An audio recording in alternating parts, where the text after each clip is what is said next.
Fils de Pépin le Bref et de Bertrade de Laon, Charles Ier le Grand, ou en latin Carolus Magnus, ce qui donnera dans la langue populaire Charlemagne, est né vraisemblablement en 742. Nous disposons de peu de sources quant à son lieu et à sa date de naissance, ou encore de son enfance, si ce n'est qu'il a appris le latin auprès des meilleurs clercs tels que Alcuin. Son père, Pépin le Bref, mourut en 768 et avant de mourir, il avait décidé de partager son royaume entre ses deux fils, Charles, ou Charlemagne, et Carloman. Charlemagne reçut des territoires allant de la Garonne au Rhin. Quand Carloman mourut en 771, Charles s'empara de son royaume au détriment de ses neveux. Le voilà seul à régner sur l'ensemble du royaume franc. Dans la première partie de son règne, Charlemagne a pu agrandir de façon considérable son territoire. Aquitaine, Bavière, le royaume des Lombards, la Saxe et quelques territoires espagnols. Les guerres que Charlemagne mena en Italie contre les Lombards furent parmi les plus importantes. Rome était sans cesse menacée par les Lombards.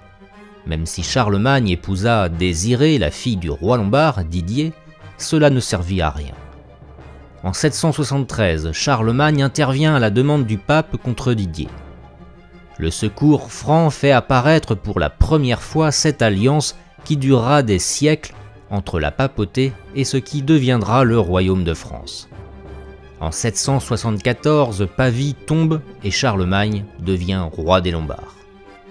En 781, le second fils de Charlemagne est couronné roi d'Italie et assumera la fonction de roi des Lombards à la place de son père. Plus au nord maintenant, le peuple saxon était encore relativement préservé de l'influence chrétienne et romaine. Ils étaient tributaires du royaume franc, c'est-à-dire qu'ils devaient un tribut correspondant à 300 chevaux par an. Au fil des siècles et jusqu'à Pépin le Bref, ce tribut finit par ne plus être payé. Charlemagne fit sa première expédition en Saxe en 772.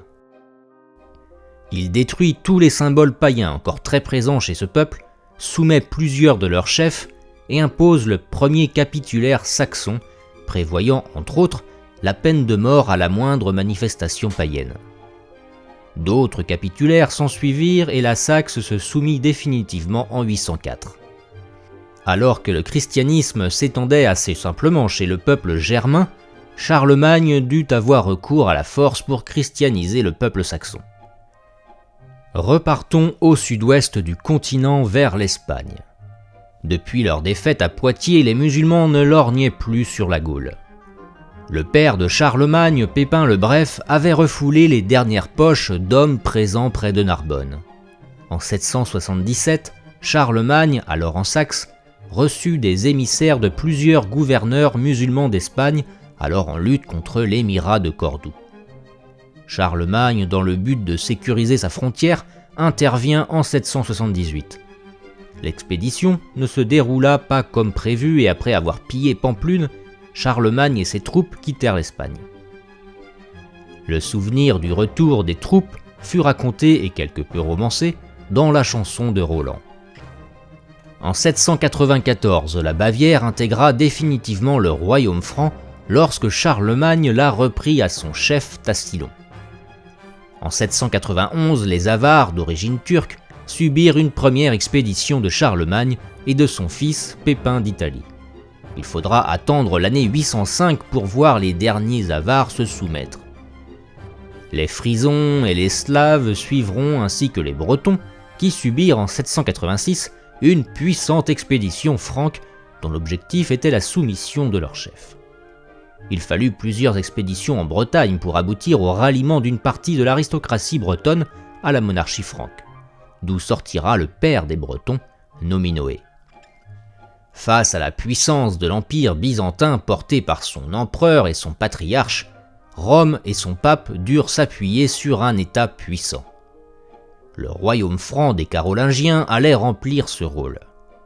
En avril 799, le pape Léon III subit un attentat.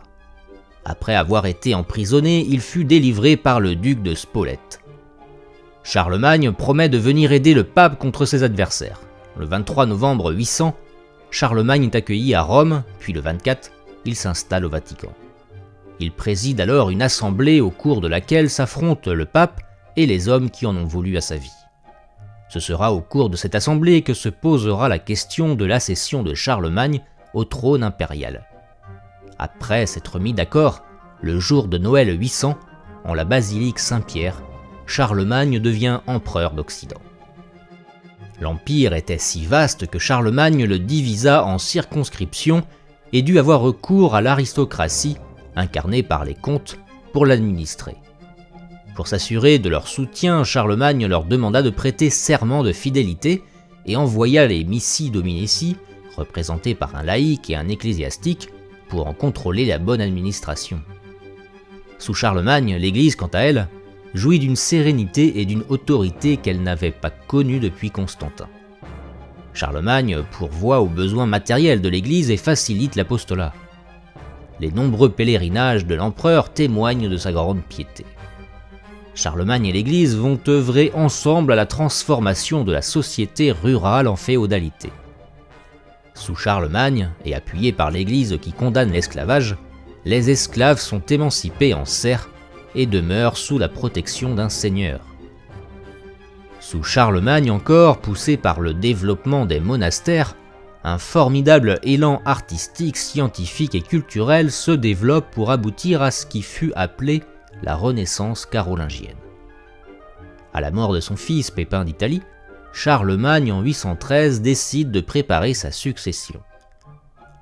5 synodes seront nécessaires, comme par exemple celui de Tours, Mayence, Arles ou encore Châlons, pour préparer l'organisation de l'Empire.